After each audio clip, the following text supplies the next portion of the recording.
Clean Break Audiobook by Jacqueline, Chapter 6.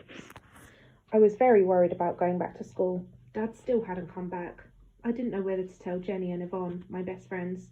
We hadn't been best friends for that long. I'd only been at the school since we moved in with Gran. It had been horrible trying to fit in with the class of kids. They didn't treat me like a proper person at first. I was simply Fatty and Greedy Guts and Hippo and the Lump. Dad heard them calling me names one time when he'd collected me from school. He acted like he hadn't heard a thing. The next Monday morning, he dropped a handful of tiny silver glittery fairies inside my school bag. "They aren't selling very well in Fairyland," he said. "Maybe you'd like to give a few to your special friends as a present." He knew I didn't have any friends, special or otherwise. The fairies were a cunning bribe. I wasn't sure they'd work, though. I thought the fairies were magical, but probably the other girls would think them babyish or pathetic. I decided I'd keep them incarcerated in my school bag, along with my secret comfort Mars bars and galaxies. But one fell out as I was taking my homework out of my bag, and Jenny picked her up. Jenny was the girl who sat in front of me. She had very neat, glossy black hair, bright blue eyes and pink cheeks, just like one of those little wooden Dutch dolls. I'd always liked the look of Jenny. She liked reading, and always had a spare storybook stuffed in her school bag. She sometimes read underneath her desk in maths. She wasn't too clever at maths, like me, but she didn't seem to care. She wasn't that great at sporty things either. Her cheeks weren't even pinker when she ran, and her arms and legs stuck out stiffly, as if she was really made of wood. She never joined in any games of football or rounders or skipping in the playground. She liked to go over to the brick wall by the bike sheds, hitch herself up, sitting, swinging her legs, reading a book. I always wanted to clamber up beside her and read my book, but there was one small problem: Yvonne. She was Jenny's best friend. She really was small, only up to Jenny's shoulders, a little skinny girl with a mop of curly red hair. She didn't seem to think much of reading. She didn't sit on the wall beside Jenny. She did handstands up against it, showing us all her matchstick legs and white knickers. She was so-so at most things, but brilliant at arithmetic, so lucky Jenny got a copy off her. Jenny and Yvonne had so little in common, but they'd been best friends ever since their first day at nursery school together, so it didn't seem remotely possible that they'd ever split up so that I could be Jenny's best friend. They weren't mean to me like some of the other kids. They were so caught up in their own happy best friend world they barely noticed me, until Jenny picked up my fairy. "Oh, look, she's so lovely. Where did you get her, Emily?" Jenny said, balancing the fairy on the palm of her hand. "She comes from Fairyland," I said. Jenny looked at me. I blushed scarlet in case she thought I meant a real Fairyland. "It's a stall in the Pink Palace, down near the market," I said quickly. "It's called Fairyland. My dad runs it, when he's not acting." "Is he the guy with the long hair?" said Yvonne. "Yeah, I think I've seen him once on the telly. I saw him in the bill." "So he's your dad, Emily?" "Yes. Well, my stepdad," I said. Yvonne rolled her eyes. "Uh-oh, I've got a stepdad. I can't stick him." "Well, my dad's lovely," I said. "What a cool thing for your dad to do," said Jenny, throwing the fairy in the air and catching her. "Look, she can fly." "You can have her if you want," I said. "What, just to play with for today?" "No, to keep." "Oh, Emily, really? How wonderful." "You lucky thing," said Yvonne enviously. "You can have one too," I said, digging in my school bag. I didn't particularly want to give a fairy to Yvonne. I liked Jenny much more, but I couldn't really leave Yvonne out. "Oh, wow, thanks. She can be my lucky mascot," said Yvonne. Have you ever read any of the Jenna Williams books?" Jenny asked, floating her fairy through the air. "Like, she's my favourite writer ever," I said. "Have you ever read At the Stroke of 12? These fairies are just like the one that Lily makes in that book."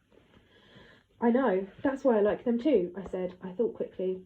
"So what's your favourite Jenna Williams book, Jenny?" We had this long, wonderful conversation about books, while Yvonne sighed a bit and did cartwheels around us and told us both we were boring old bookworms. But she was just having a little tease. She wasn't really being nasty. She kept interrupting to ask about my dad and what it was like to be the daughter, well, stepdaughter, of someone famous. Dad wasn't really famous. He'd had a few small parts on television and appeared in a couple of adverts. He hadn't had his big break yet I happily showed off about him even so. I wondered if they'd take any notice of me next day. I hung back a bit at playtime, my heart thumping. I so badly wanted to be friends, but I was scared they'd think I was muscling in. But it was all right. It was more than all right. It was wonderful. Jenny had brought her favourite Jenna Williams book, Forever Friends, to school with her. I hadn't read it, but it wasn't out in paperback yet. I thought you might like to borrow it, Emily, Jenny said. Come and sit on the wall with Yvonne and me. We were all best friends after that. I knew Yvonne was still Jenny's best ever friend, but I was still their second best friend, and that was still great. They both seemed pleased to see me on the first day of term. Jenny told me all about her Christmas at her aunt's and how her 12-year-old cousin Mark had kissed her under the mistletoe and her whole family wolf-whistled and Jenny had just about died of embarrassment. Yvonne said she'd had 2 Christmases, one on the 25th when she'd stayed at home with her mum and her stepdad and her sisters. They'd had turkey and presents and watched DVDs, and then another on the 26th when she'd gone to her dad and his girlfriend and their new baby and had had turkey and presents and watched DVDs. It was the same DVD too. They looked at me. It started off as the best Christmas ever, I said. Dad gave me an emerald ring.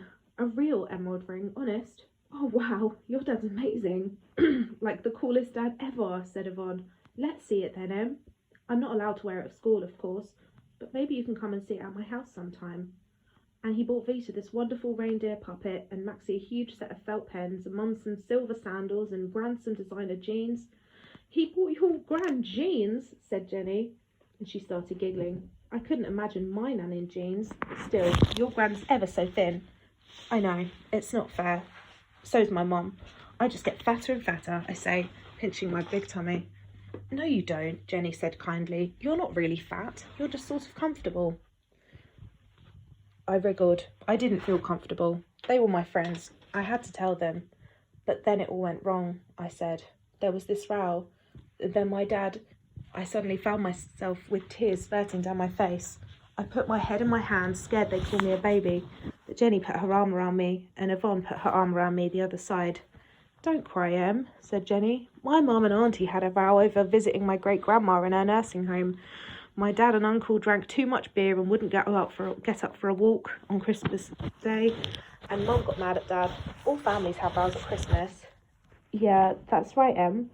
My mum found out my dad let one of my sisters have a glass of wine at his house, and she just about went bananas, said Yvonne. My mum and dad always have rows at Christmas, even though they aren't a family anymore. I don't think we're a family either, I said.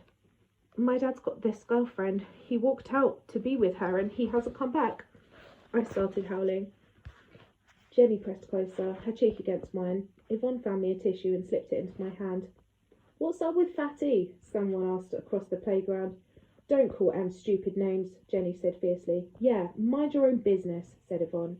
They bunched up beside me protectively. Take no notice, Em, said Jenny. You won't tell anyone, I wept. It's nothing to get worried about. Heaps and heaps of families split up. Your mum and dad still love you. That's what matters, Yvonne gabbled like it was a nursery rhyme she'd known since she was little. Then she paused. But we won't tell. Promise. They treated me with extra care and gentleness all day as if I was an invalid. I got to choose which games we played. I got to share Jenny's lunchbox banana and Yvonne's box of raisins. I got to go first on the classroom computer and the best paintbrush, and then when we divided up into twos in drama, Jenny and Yvonne insisted we had to be a 3. They were so kind, I found I was almost enjoying myself, though I had an empty ache in my stomach all the time. It got worse during the afternoon. I started to worry about telling Jenny and Yvonne. It had made it seem too real. Maybe if I'd kept quiet, it would all magically come right. Mum hadn't told anyone. Violet at the Rainbow Salon had tried her hardest to get her to talk, I knew, but Mum hadn't said a word. I didn't seem to be able to keep quiet at all. If only I'd held my tongue when I'd heard Sarah whispering on his mobile to Dad, Dad whispering to Sarah, then none of this would have happened. I thought of Dad, Dad, Dad. The ache in my stomach got worse. I hunched up, clutching my front. What's the matter with Emily? Said Mrs. Marks, our teacher. Nothing, Mrs. Marks, I mumbled. Well, sit up straight then, and don't look so tragic, dear. I know you find maths difficult, but there's no need to act as if you're being tortured. Most of the class laughed at me. Jenny and Yvonne gave me sad, comforting looks, raising their eyebrows at Miss Marks' attitude. Jenny passed me a note. Take no notice of mad old Marks and Sparks. You know what she's like. Love, Jay. Kiss, kiss, kiss. The ache didn't go away, though. I kept thinking of Dad, looking so sad when I wouldn't kiss him goodbye. I remembered when he tried to leave, even though he'd done the bad thing to us. He'd inflicted that horrible Sarah on us, and she'd made it plain she couldn't stick us. Dad didn't seem to care. If he just wanted to be with her, then why should we be nice to him? I knew why. We loved him so. I love you, Dad, I whispered. Come back. Please, please, please come back. I'll do anything if you just come back. I'll never be mean to you again. I don't care what you've done. I just need to see you. We all need to see you. I promise I'll always be good. I'll never ever moan about anything. Please just come back. The ache got worse and worse. I started to be scared I might throw up in class or even have a more embarrassing accident. I fidgeted around in my seat, praying for the bell to go. When it rang at long last, I shot off straight away, not even waiting to say goodbye to Jenny or Yvonne. I got to the loo in time, thank goodness. I was still ahead of most of the others when I went into the playground. I don't know why I looked at the gate. It's not as if I was all set to go home. I was ready to go next door to the infants' after-school club. I went there instead of going to my own juniors club because I needed to keep an eye on Vita and Maxie. We stayed there until 5:30 when Gran or Mum came to pick us up after work. I liked helping out with all the little ones, not just my own sister and brother. They all liked me because I told them stories and played with them, all of us squashed up in the Wendy house, and I made them a whole Noah's Ark of funny dough animals. I was thinking of making a dough reindeer for Vita to cheer her up. Maybe I could do one for Maxie too. I was working out how to manage clay antlers in my head when I saw a figure standing by the gate. It was a man with a plait.